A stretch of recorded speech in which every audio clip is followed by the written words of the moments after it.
Shalom, shalom. Shalom. It's Brother Shalom, ya. Brother Kamal Mahar. Back at it again with a quick lesson. Brother blessed me again today, coming to see me on my lunch break, to keep my spirits up, man. The water, brother. First and foremost, we give all honor and glory to Yahweh, Ba'Shem, Yahweh Shai, Ba'Shem, Rakakwadash. Double honors to the elders and apostles of Great Millstone, taught us his truth. Shalom to you, Akim, who's pushing the rock to the four corners of the earth, trying to seal the elect to bring Yahweh Shai back sooner so we can get the hell up out of this wicked kingdom and put Esau into slavery. Yeah, so we were just basically, Brother King wanted to do a quick lesson with me. We basically was getting into like Amos' 9th chapter and how Esau's slavery is imminent. Esau, the so-called white man, will be put into chains and will be utterly destroyed. The Most High, the times are speeding up. You see what's going on in the world, these earthquakes and all types of the pestilence and stuff going on. And we know those the beginning of it's the beginning of the end.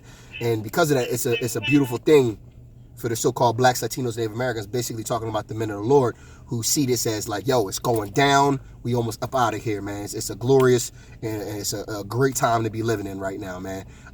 Everybody know that Trump was just acquitted for all charges, which is a beautiful thing because, hopefully he is the last Trump. Some scriptures talking about the last Trump, hopefully he is the last Trump. He will get reelected, usher in World War III, martial law, Jacob's trouble, and all the other stuff. But I'm going to start off the scriptures. I'm going straight to Amos 9 since we're talking about it. And I'm actually going to read most of it. I'm going to read most of the chapter. I'm going to slow it down, though. The book of Amos, chapter 9, verse 1. And it says, I saw the Lord standing upon the altar, and he said, smite the lintel of the door, that the posts may shake, and cut them in the head, all of them, and I will slay the last of them with the sword. He that fleeth of them shall not flee away, and he that escapeth of them shall not be delivered. So as the Most High is coming back, man, as the Most High is basically, he's shaking his kingdom, man. He's using the men of the Lord to basically break down these strongholds, and it's basically letting us know that nobody or nothing can escape his wrath. Nothing can escape, his judgment. Nothing can escape. There's nothing you can do to escape it. All right, I'm gonna keep reading. Though they dig into hell, then shall my hand take them. Though they climb up to heaven, thence I will bring them down. And though they hide themselves in the top of Carmel, I will search and take them out thence. And though they be hid from my sight in the bottom of the sea, thence I will command the serpent, and he shall bite them.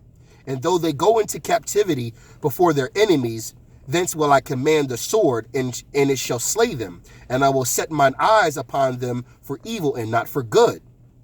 And it's a fearful thing to fall in the hands of the living power, because it says that even in their captivity, he's going to send a sword. The Most High is uprooting all the evil, man. He's coming to cleanse this wicked kingdom, so-called America, which is Babylon and Sodom and Gomorrah all over again. But the Most High is coming to cleanse this, man. I'm going to keep reading on that.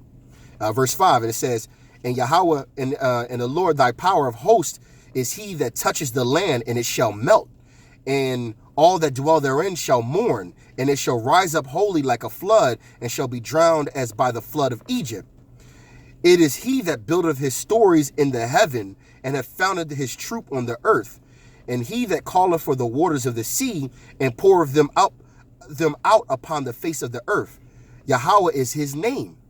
Are ye not as children of Ethiopians unto me, O children of Israel? Saith Yahweh. Have not I brought up Israel out of the land of Egypt, and the Philistines from Captor, and the Syrians from Ker? Behold, the eyes of thy power are upon the sinful kingdom. And what's that sinful kingdom? That's America, great Babylon, man. This wicked-ass kingdom, man. The great harlot. And it says, I will destroy it from off the face of the earth, saving that I will not utterly destroy the house of Jacob. So this is a promise also to the so-called blacks, Latinos, and Native Americans that the Most High is not going to just utterly destroy all of Israel. Now, he's going to get rid of the 2/3. He's going to get rid of these heathen, but he's not going to destroy all of Israel. But he's letting us know that he's going to coming back to destroy the sinful kingdom. And it says, I'm going to finish that. And it says, behold, the eyes of thy Lord, thy power are upon the sinful kingdom, and I will destroy it from off the face of the earth, saving that I will not utterly destroy the house of Jacob, saith Yahweh. For lo, I will command, and I will sift the house of Israel among all nations, like as corn is sifted in a sieve.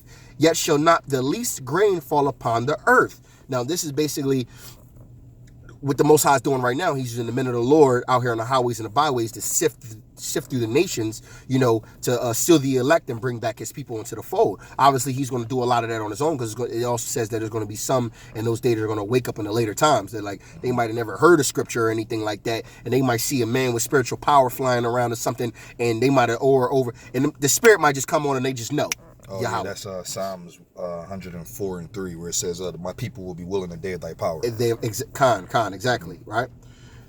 For verse 9, Amos 9:9, for lo, I will command, and I will sift the house of Israel among all nations, like as corn is sifted in the sieve, yet shall not the least grain fall upon the earth.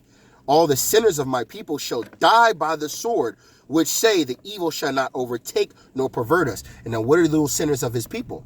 Those are the 2/3, the so-called blacks, Latinos, and Native Americans, who are just destined for the slaughter, who are not going to wake up and adhere or follow the God of Israel, man, who basically don't have the ears to hear, the noses to smell. I mean, we already know the scriptures. I mean, I don't want to chop it up, but they're not listening, man. They want to adhere to the Most High. They won't get down with the Most High. And at the end of the day, if you're not getting down with the God of Israel, Yahweh Yahushua, man, so be it. You will be put to death. That's why this truth is very precious and very appreciative, because this is the keys of success.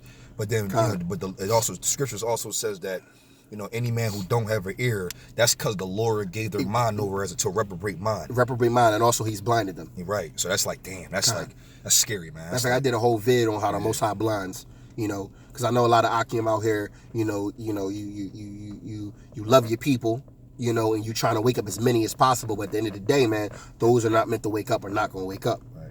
All right. And I'm on verse 10. And all the sinners of thy people shall die by the sword, which say, the evil shall not overtake nor pervert us. See, that's that pride of Esau. They've been living in Great Babylon so long, they talking about the evil not going to pervert us. Yo, going to fuck off. In the day I will raise up the tabernacle of David that is fallen, which is the men of the Lord. Bi'atawadah.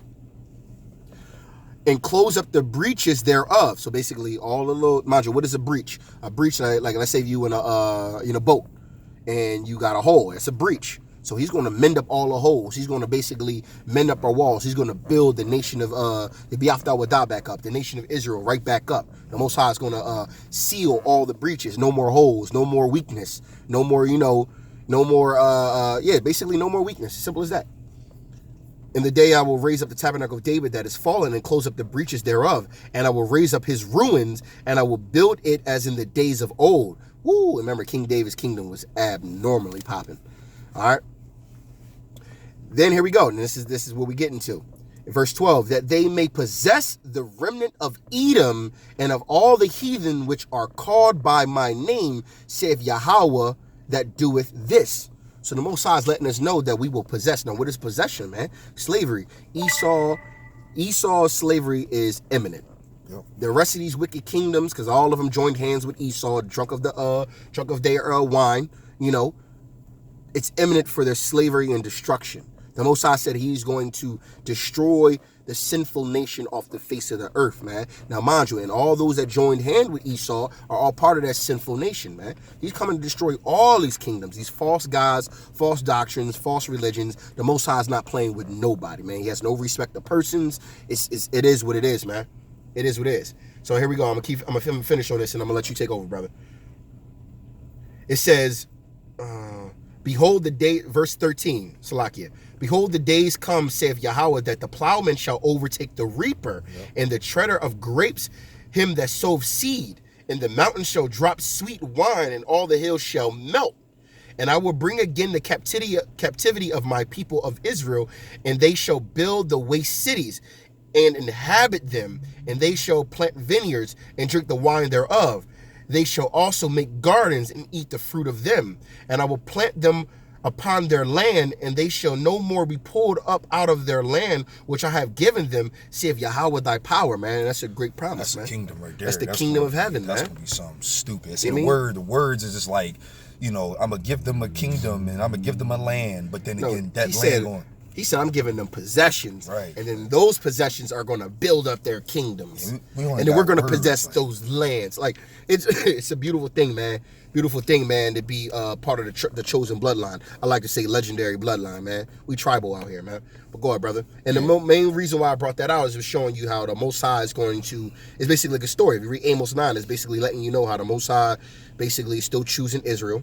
He's letting us know that he's going to sift and bring his people back.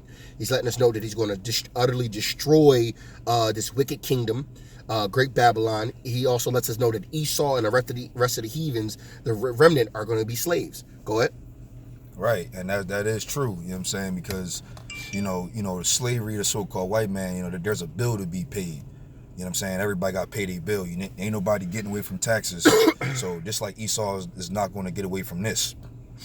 So, and the Akim was bringing out, they're going to be binded up, and going through some vigorous slavery, because the Lord always also said that it's a righteous thing to recompense tribulation to the ones who troubled you. Yeah, kind. So it's righteous to get a give back. Well, it says right here, verse 13, behold, the days come, saith Yahweh, that the plowman shall overtake the reaper. Right. So oppress those who oppressed you. Mm-hmm. Right. It says the treader of grapes. It says, and the treader of grapes, him that soweth the seed. Basically letting you know, man, the person that's been doing all the work, that's been handling all the business, man, going to now be the boss. Simple as that, man.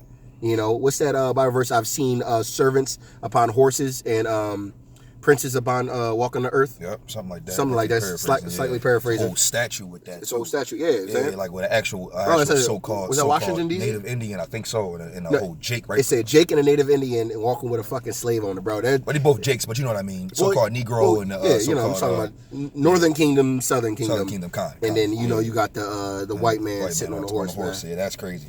I seen servants on horses. That's how you know. That's you know what I mean? It's crazy. But go on, brother. Yeah, this is Isaiah 60, and I want to go straight to the point, because Esau is their time has come, and it's gonna be I see, and Akim was bringing this out in camp, I believe, where it was like,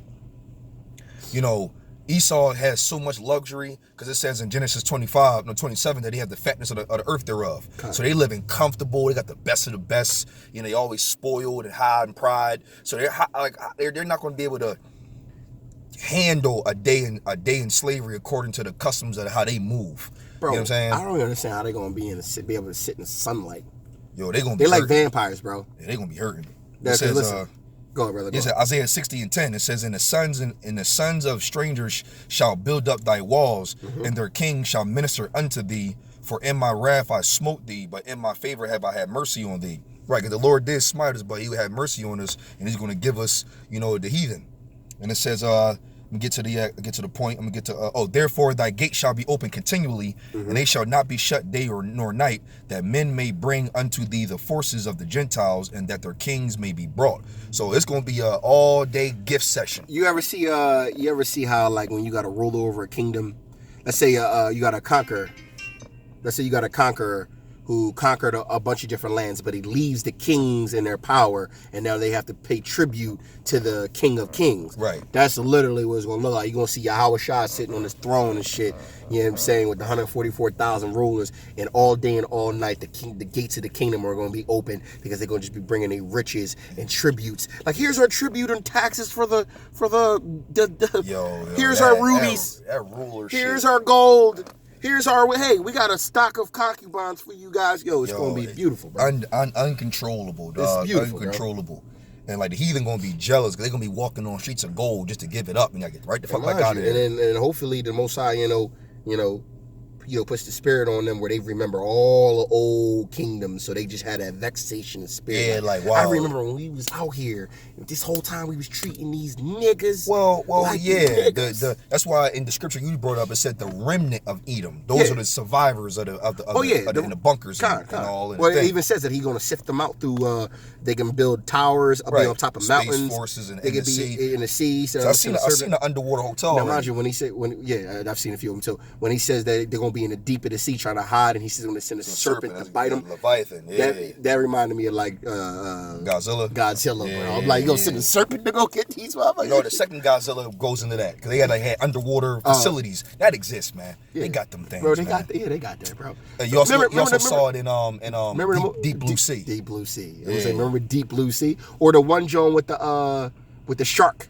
Not the one, not the Deep Blue Sea joint, but it was another one. No, that was Deep Blue Sea. When Deep they Blue Sea, was yeah. breaking through the, trying to break through the. No, the one that was trying to, the Megalodon joint that was trying to break through the glass and shit, and boom. That was Deep Blue Sea. That was Deep Blue Sea. You're right, brother. Deep All right. Blue Sea, yeah. And like that's crazy. That was back in the '90s, so that's how you know they got them facilities on Earth for somewhere. Not con.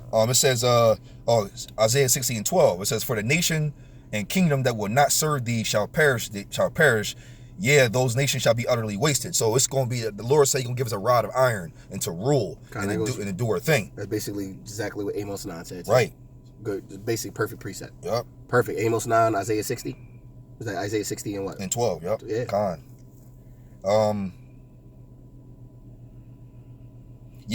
That's pretty much it for that one on what I was trying to get into when it comes to that one. Then I also wanted to get into Psalms 149.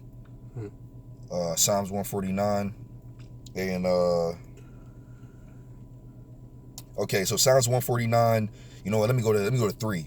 No, matter of fact, no. Praise ye the Lord, sing unto the Lord Yahweh a new song, and his praise unto the congregation of saints.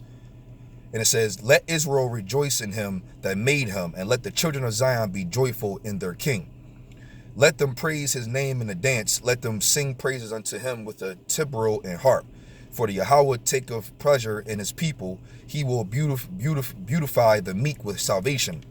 Let the saints be joyful in glory, and let them sing aloud upon their beds. And let the high praises of the Most High be in their mouth, and a two-edged sword in their hand. And that's like literal. Like we're gonna have a double-edged. It's like two-edged. Yeah, like a sword that way and a sword that way, and be like one of them little kind of like Khalik, but like a two-edged sword is mean.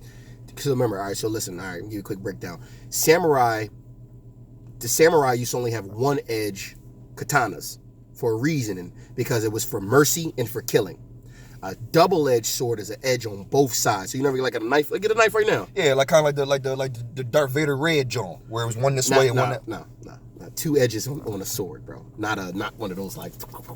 But that's okay. Cool. It's okay. The reason why I'm telling you is because the katanas only have one edge because it's for mercy and for killing. A double-edged sword is for complete killing.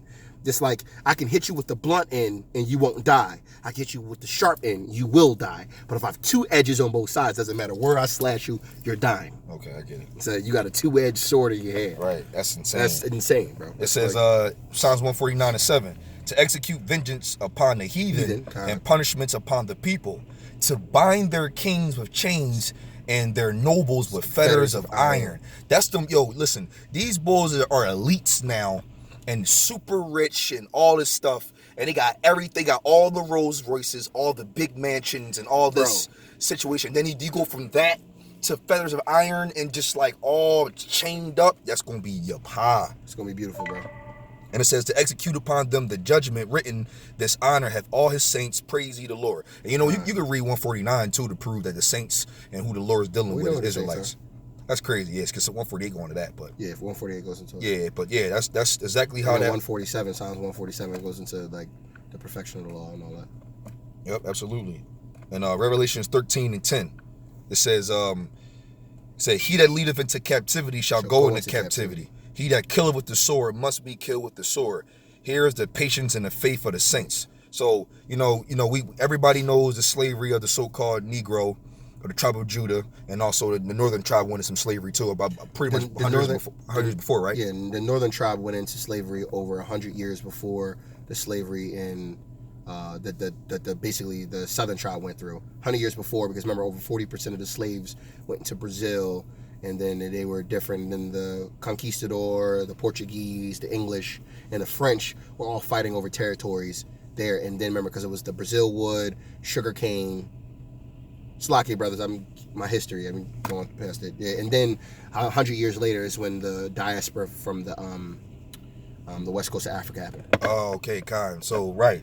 So what's that? Exodus I might catch the Exodus 21:4. This could be my last one. Is it Exodus 21:4? No, that's good because I'm on my lunch break. Might be Exodus 21. Or you can just go into some straight Obadiah. Esau got to get it anyway. That's true. But if a man come presumptuously upon his neighbor. Oh, got it. Exodus 21:16. And he that stealeth a man and selleth him, or if be found in his hand, he shall surely be put to death.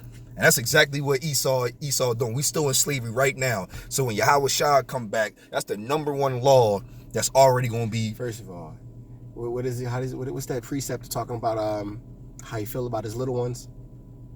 Basically, because you touched his little ones. Oh yeah, kind. Yeah, listen, man, it's a beautiful thing to be part of to be part of this legendary bloodline, man. Because knowing that, yeah, our people suffered all that we suffered, and there's no one who suffered more than us. But to know at the end of the day, it's like at the end of the roll, we will be the ones on top, man. It's like a perfect balance of a story. It's a perfect story. Right. It's like, Yahweh, it's like the perfect ending. Director for sure. The ultimate director, man. Let me finish this off with this one more time. Exodus 21:16. I learned this from Puzzle Gabar as well. Shalom, if you ever hear you see this video, is that he that stealeth a man and selleth him, or if be found in his hand, he shall surely be put to death. Dang, man, that's just your pie, and that's the one law they broke for sure. Not only in Obadiah, they broke the brotherly covenant. That's also a no-no. That's why the Lord not dealing with them anymore anyway. Because remember, I think in Genesis, I remember it was in the very beginning. It was like Esau didn't have to go that hard, basically. Yeah. But it was like a little thing where it was like I gotta get back into it though. But before Esau didn't break the brotherly covenant yet. So he was like, it was like one of the scriptures was like, don't offend or do anything to eat him. It was something with that, but I get into it later. But that's the perfect precept to end off on that one, brother. So with that, we want to give all praise to Yahweh, Ba'Shem, Yahweh Shah, Ba'Shem, Rekak, Wadash. Double honors apostles and elders on the truth from GMS. Blessing to Akim Madir preaching his word with whole true sincerity. And blessing to 144,000 and 1/3, the first fruits kingdom of heaven. House of David, Yaf Dawadah, and Shalom to you brothers out there speaking in different tongues and looking at different nations. Shalom, brothers. Shalom, the trumpet of Philly and trumpet of VA. Shalom.